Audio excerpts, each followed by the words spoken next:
You know, artificial intelligence is about to completely change the game when it comes to our elections. But here's the big question. Is it a friend or a foe to democracy? So in this explainer, we're going to break down the dual role of AI, how it can be an incredibly powerful tool, but also a really profound threat. Okay, let's jump right in. So, on the one hand, AI holds out this incredible promise, right? Things like making voter registration way better, helping campaigns run smarter, and just generally improving accuracy. But then, on the other hand, it kind of opens this Pandora's box of large-scale manipulation and super sophisticated disinformation. And that, right there, is the core conflict we're digging into.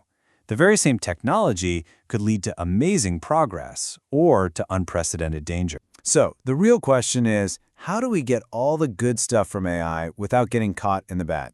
Well, to answer that, we've really got to understand the dark side of this thing. It's a classic double-edged sword. So let's start by looking at the serious threats AI poses to our whole democratic process. Because if we want to reap the benefits, we have to build some seriously strong defenses first. Okay, to really get a handle on this risk, we need to get specific. The sources we looked at lay out 4 main ways AI can be, well, weaponized against an election. Let's go through them, one by one. And we'll start with the one that's probably been all over your newsfeed. All right, first up, deepfakes. And look, we're not just talking about those funny face swap apps anymore. No, we're talking about incredibly realistic AI-generated videos or audio clips. I mean, they can make it seem like anyone said or did anything. And the scary part? The tech has gotten insanely good, and it's way too easy for people to get their hands on. Just think about this for a second.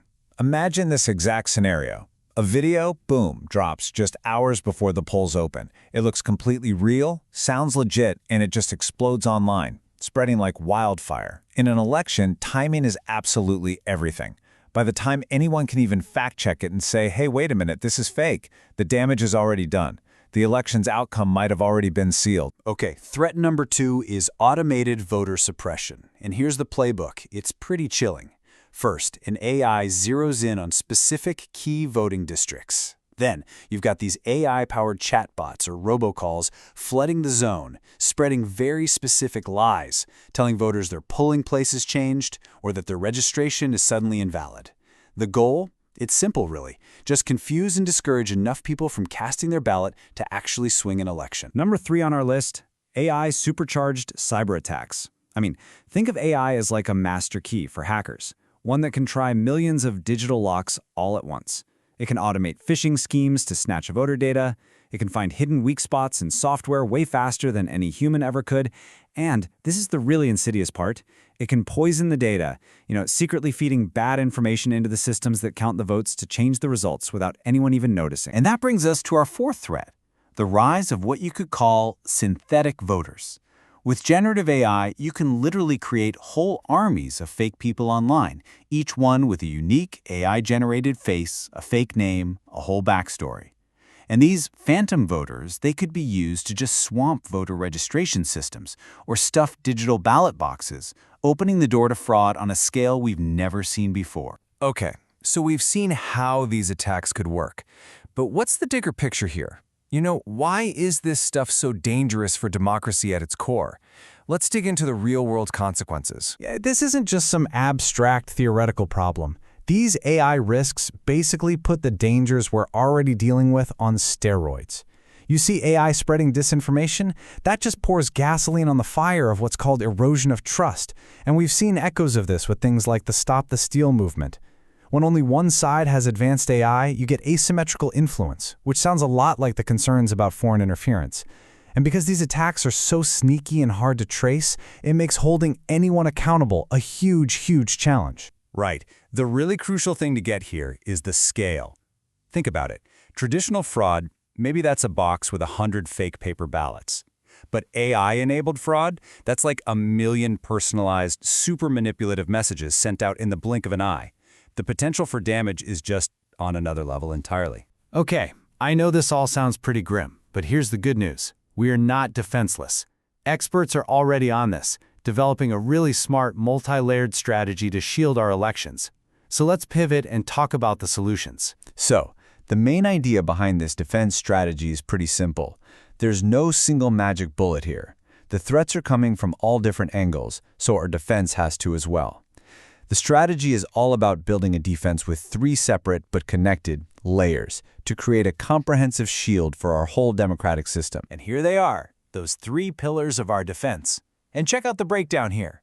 A huge chunk of it, 40%, is all about policy and regulation. What does that tell you? It tells you that tech alone isn't going to fix this. We need strong rules, but it's balanced out by using technological tools, basically fighting fire with fire, and, just as importantly, building up what we call societal resilience, which is all about empowering us, the public. Let's dig into each one. Okay, let's kick things off with that first pillar, policy and regulation. This is about creating new laws. Things like, say, requiring any political ad made with AI to be clearly labeled or watermarked so you know what you're looking at. It also means enforcing super strict cybersecurity standards and making absolutely sure we always have a paper trail so we can audit the results if we need. And you know, this isn't just wishful thinking. The wheels are already in motion. You can actually see the progress. Back in 2018, you had the Paris Call, which was all about setting global norms, sort of the basic rules of the road against this stuff. Then, a few years later, the EU's Digital Services Act took that idea and turned it into actual law, forcing companies to be transparent about AI-generated content. All right, on to pillar number 2, the technological tools. This is where we fight fire with fire. We can actually build our own AI to hunt for the tiny little giveaways that scream deepfake. We can use tech like blockchain, that secure public ledger system, to create voter registration lists that are almost impossible to mess with. And we can flip the script on hackers by having our own red teams, constantly trying to break into our systems to find the weak spots first. And that brings us to our third and final pillar, societal resilience. Because look, tech and laws alone just won't cut it. For democracy to be truly resilient, it needs an informed public. That's where things like media literacy programs come in, teaching people how to spot this stuff. It means countries working together to set clear rules. And, critically, it demands complete transparency.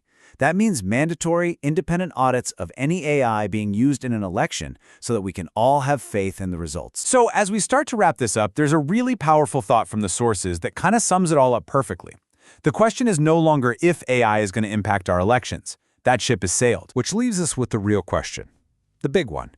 It's whether democracies like ours will act in time to make sure that AI becomes a tool that strengthens us rather than one that destroys us. The technology is here. It can be used to build us up or to tear us down. The choice about which path we take and whether we act fast enough and decisively enough to protect our democracy, well, that choice is entirely up to us.